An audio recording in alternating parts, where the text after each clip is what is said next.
Okay, here we go. WrestleMania 31, and this is my last review of the night. I'm covering everything that I didn't cover in the 3 previous videos. So, if you are new here, click on the channel. Make sure you catch everything. You don't want to miss out on anything. I covered The Rock and Ronda Rousey. I've covered the Bork Laser situation with Seth Rollins cashing in. I watch too much YouTube. Also covered Daniel Bryan winning the IC Championship. And Undertaker, Bray, Triple H, and Sting covered it all. And now we're just going to finish up any loose ends that we have, including my guy, Rusev. But before I do, I want to get into the pre-show stuff. Again, I'm going to read off all of the results real quick, just so that I have all of that covered. Pre-show, we had... Who won it? They still don't got a name for this tag team? My God. Cesaro and Tyson Kidd retaining the titles against New Day, Los Matadores, and the Usos, minus the Uso. Big Show won the Andre the Giant Memorial Battle Royal. That was the pre-show. The IC title ladder match was won by Daniel Bryan. Seth Rollins, I know it's Seth Rollins, but fuck you, was defeated by Randy Orton with a wicked RKO. Triple H beat Sting in a clusterfuck that I completely ranted on. Go check out that video if you like rants. If you don't like rants and loud yelling and black people getting upset, you might want to stay away from it. All right. AJ Lee and Paige we'll cover here, but they won against the Bellas. John Cena beat Rusev. That's my guy. And he lost. We had the Ronda Rousey segment with The Rock, Triple H, and Stephanie McMahon, which I covered. Undertaker versus Bray Wyatt was covered. And Bork Laser, Roman Reigns was also covered with the Seth Rollins cash in. So, let's talk about that pre-show a little bit. First, I want to touch on Big Show winning the Andre the Giant Memorial Battle Royal. I don't have a problem with it. We did get the Miz Dow finally getting his comeuppance on the Miz. So you guys are going to have to go on ahead and go with it. That feud is about to start. Goldust lasted a pretty long time in this Memorial Battle Royal, but he didn't really do much of anything. If anybody was really over in this, it was Miz Dow and it was Ryback. Ryback was hugely over. They need to seriously consider pushing this guy. Like, it's not even funny anymore. Ryback needs to be pushed. Ryback needs to be pushed. He's been over for a while, and it's building steam. And he has the big guy look. I mean, he's the big guy with the smug look. Ryback just needs to be pushed. Hideo Itami was in there. He eliminated Bo Dallas. And then he got eliminated by Big Show. I mean, he had a little tussle with Big Show. He got into it, but unfortunately, it wasn't enough for Hideo Itami, a.k.a. Kenta. But yeah, why don't I have a problem with Big Show winning this? He did eliminate Mizdow, if I didn't mention that. Which was pretty good. It was a pretty good little back and forth between him and Mizdow. But, I mean, come on. Let's be realistic here. The reason I don't have a problem with Big Show winning the Memorial Battle Royal is because, 1, it doesn't mean shit. 2, Big Show doesn't mean shit. You slap 2 things that don't mean nothing together. It's just a WrestleMania moment. It's over with. Done. This match is not meant to elevate anybody. It was on a pre-show. It's not meant to elevate anybody. Let's just be realistic. You can want it to elevate somebody. You could want it to mean something. But let's be realistic. It's WWE and they don't give a fuck. So go ahead. Give it to Big Show. It don't even matter because they don't give a fuck. Moving along. Tag team match. This was a very good opening to WrestleMania. It was a spot fest. I actually like this tag team match more than I like the ladder match, because everybody in this tag team match got to put in that work. They all got to put in that work. I wasn't really a big fan of the whole clusterfuck outside with Natty putting the bull in a sharpshooter. You got Naomi doing the rear end, the match She Won't Do It to Me, and then you got Xavier Woods getting thrown into the barricade by the bull. Just, I guess, everybody get their WrestleMania moment, whatever. Get everybody on payroll to get their moment. Cool, great, whatever. even though Los Matadores did nothing to deserve to be in this match, I would say the same about the Usos. I mean, their time is, with the title picture, is over. They need to give it a rest, give some other guys a chance. I would not have minded Blue Day versus Tyson and Cesaro, mainly because they've been giving Blue Day some wins, even though they haven't been like really good, legitimate wins. They don't look strong or anything like that. But at least they've been getting wins. So it was going to be a throwaway tag team match anyway. So, they could have put those two together. But I know that it was a match to get the crowd into it. It was a match to make sure that, you stick as many people in so that everybody gets a WrestleMania payday. So I don't mind it. And it was actually a really, really good starter for the pre-show. Really good match. AJ Lee, Paige, and the Bella Twins. Paige did most of the carrying. The match went about just under 7 minutes. It was okay. AJ took a little bump, like she got knocked off the ring apron, and she spent the entire match laying on the floor outside as if she got hit by a fucking truck. I just don't believe AJ no more. And when she's in matches, I just don't believe her. She doesn't ooze wrestler to me anymore. She doesn't ooze that she belongs there. She looks very amateurish, especially now. Like now she just wildly swings or just jumps on you and swings, and I don't know. Something isn't quite sitting right with me with her. As opposed to before, she looked the part. And I don't know why. I think she probably had the same wrestling style before. I don't know. But now she just sucks. She doesn't do anything. Whereas Paige was in there putting in that work.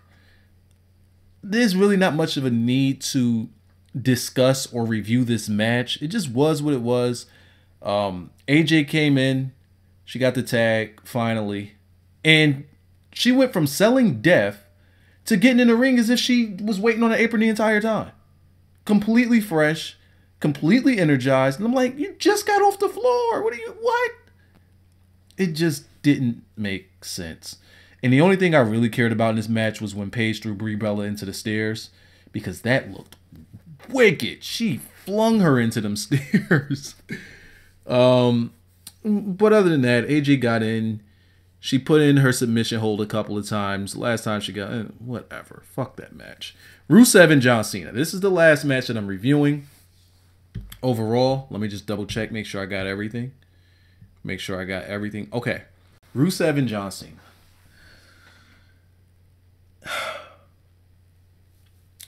I'm not mad that Rusev lost. Let me get that out the way.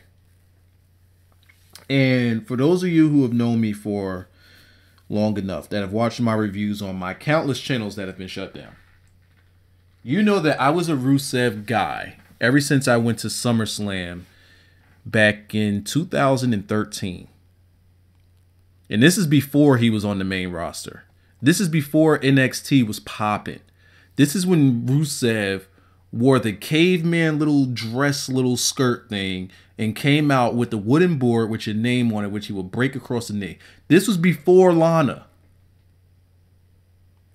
I went to SummerSlam and I saw this guy work. And I came back, and ever since then I've been saying, Rusev's my guy. Rusev's my guy. People are like, who the fuck is Rusev? He popped up in the Royal Rumble. It was the next year, so 2014, he popped up in the Royal Rumble. And I'm like, that's my guy. They gave him a different look, but fuck that. That's my guy. And everybody like, who's this guy? And he was in there beasting. And it took like 4 or 5 guys to get him out. And we ain't see Rusev again for another 6 or so months. And then they started doing the promos. The Bulgarian brute. The athlete. Whatever. They was building this guy. And when they debuted him, I wasn't feeling it. But the gimmick grew on me because it was one of those gimmicks where I'm like, WWE is going to waste this guy. They're not going to get behind it. I was wrong. They gave that guy a nice undefeated streak. They showed off his athleticism. Rusev is a freaking animal. And then there's the people that say, oh, he's boring, or there's a couple of guys that said he can't wrestle. And I'm like, what?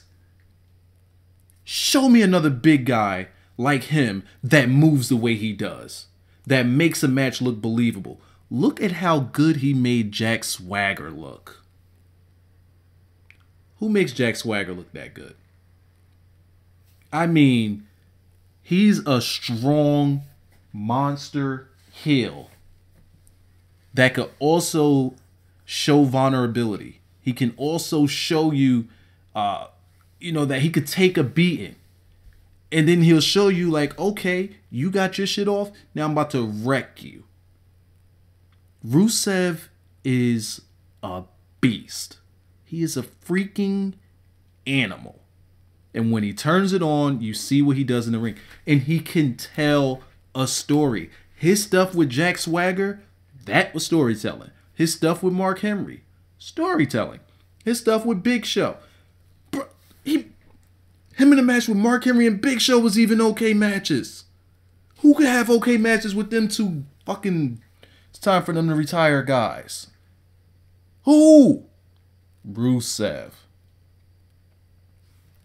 I think that you guys are trying to not see how good Rusev is.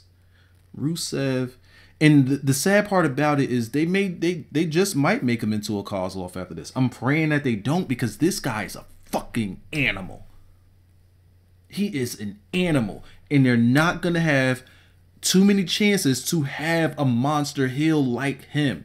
You got Brock. You got Steen coming up. You got Rusev now. Who else has size that's a believable heel that's young enough to be in the business? Big Show, done. Kane, done. Mark Henry, done. Who else do you have? You got Ryback, but Ryback's a baby.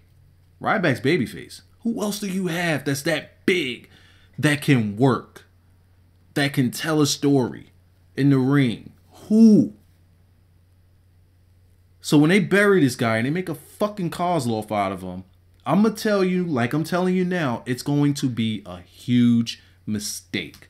If he beat John Cena tonight, that would have made him a megastar. That would have made him... I won't say it would make him a household name, because wrestlers aren't household names anymore. But that would have gave him exactly what he needed to shut people up. That win right there, beating Cena at WrestleMania, would give him all of the credibility that he needs. Now, let's keep in mind, he does have a marquee win against John Cena when it mattered. That match at Fastlane mattered because it set up the WrestleMania match. I had no problem with John Cena winning this match. I hated the ending. But we'll get there. We'll get there. Take your time. Sometimes you just got to brush off the bottom of your feet before you come up in somebody's house. You got to clean off your feet. Relax. Damn it. Let's talk about this a little bit. So I think I put Rusev over enough here. The way they built this story and the way they built this feud was good. It was really good build going into WrestleMania, because they built this since the Royal Rumble. I can't argue about it. It was the best build feud on the entire card. Better than the Randy Orton and Seth Rollins feud. So I have no issues with it at all. Cena looked strong. Rusev looked strong. They both looked strong in spots, and they both looked strong when they needed to. Then we get to the match, and Rusev was fucking Brock Lesnar. He dominated this match. Cena, on the other hand, needs... I don't know if he's getting lackadaisical or he's just being too safe. But my God. See, if you look at the way Cena takes punches, or if you look at the way Cena... I'm air quoting right now, but takes knees. Because Rusev throws a lot of knees and kicks. Cena was moving out of the way of the kicks like a second before he gets there. And it's like, and he's making it look like impact. And I'm looking like, Cena, his leg didn't get within a foot of you, and you're acting as if he just threw fucking a cannonball at your face. Dude, it didn't hit you. I don't know if Cena don't want to take a hit or what, but damn. Take the hit. Set like he's selling before it connects. Cena's bothering me. Cena's really bothering me with some stuff. Small stuff like that. It really bothers me. Because everybody else tightens that stuff up except for Cena. Now there was times where Cena put in the STF, and I can't call that an STF. That's not an FTF. That's disrespect to Muta. I'm sorry. That's disrespect to Muta. I'm not calling his move the STF. That's some other bullshit. That's the Cena lock. Yeah, there we go. The Cena lock. He got him in the Cena lock a couple of times. Rusev wasn't tapping that, but why the fuck is Lana throwing a damn shoe in the ring? What was the reason for Lana throwing a shoe? Somebody tell me. What was the reason for Lana to throw a shoe in the ring? And you guys are going to have to pardon me as you hear some clicking because I'm making sure all my videos are live. But at that point, I'm like, please don't go with the fuck finish. Please don't go with the fuck finish where Lana cost this guy the match. Please, please, WWE, don't do that. Don't do it. Just give me a straight up finish. And at the same time, give Rusev his respect. The guy is undefeated. He's undefeated. I need for them to sell it as such. I need for them to sell it as such, which means he's been undefeated all this time. He's been running rubshot through the roster. Well, with the exception of the top guys. Everybody else caught the drugs. I need more than one AA or one fisherman's carry in a row to beat this guy. I need at least 3. I need Rusev to be beaten down in order for him to lose his undefeated streak. And all we got was a distraction and a fisherman's carry. And that was it. Rusev's no longer undefeated. It's no longer champion. By the way, he had one hell of an entrance. With a tank, though? He came in with a war tank? Oh, man. Rusev, bruh. And then the heat that he was getting from the crowd? That's good heat. That's really, really good heat. You don't just get that heat by just... bruh, that's good heat. That's good heat. And he's had no redeeming qualities for people to think that he's a face. He doesn't give people a reason to cheer, with the exception of me, because I respect his work. He doesn't give people a reason to cheer. He is a heel. Other than Seth Rollins, there's no other heel on the main roster like him. He gets real heat. And I could just look at my Twitter and people just hate him. Hey, I like the guy. Puts on good matches. He works his ass off. Big guy. Agile as hell. He's not the greatest talker, but fuck, he's a heel. Well, heels are supposed to talk, but he's supposed to be from a different country, so he's supposed to sound like he sucks at talking. But he gets his point across, which means, or what he's saying pretty much is, I'm just going to kick your ass. He was sunning Cena. You can't beat me. Pretty much, you don't deserve to be in this ring with me. And he really didn't, because, like, what the fuck did Cena do to get a title match again? He already got beat. But that's neither here nor there. I enjoyed that match, because Rusev was dominating. Cena needs to tighten it up, get his head out of his ass. Stop. Just. He's being too safe for my liking. And pretty much what they're gonna do is the same thing that they're doing with Bryan. They're gonna try to elevate these 2 titles, the U.S. title, the IC title, with name value. I don't see how you couldn't do that with Rusev, because if you have Rusev decisively beat John Cena and beat him twice, what more does he need? What more does he need? And of course you could say, well, Cena's the bigger name. That's why you got to put it on him and it'd be more prestigious. Who are they going to put Cena against that they can't put Rusev against? Who? Who are they going to put Cena against that Rusev hasn't beaten? Right now, well, before Cena won that title, the U.S. title meant something because nobody could take it off of Rusev. He didn't just beat people. He beat them down.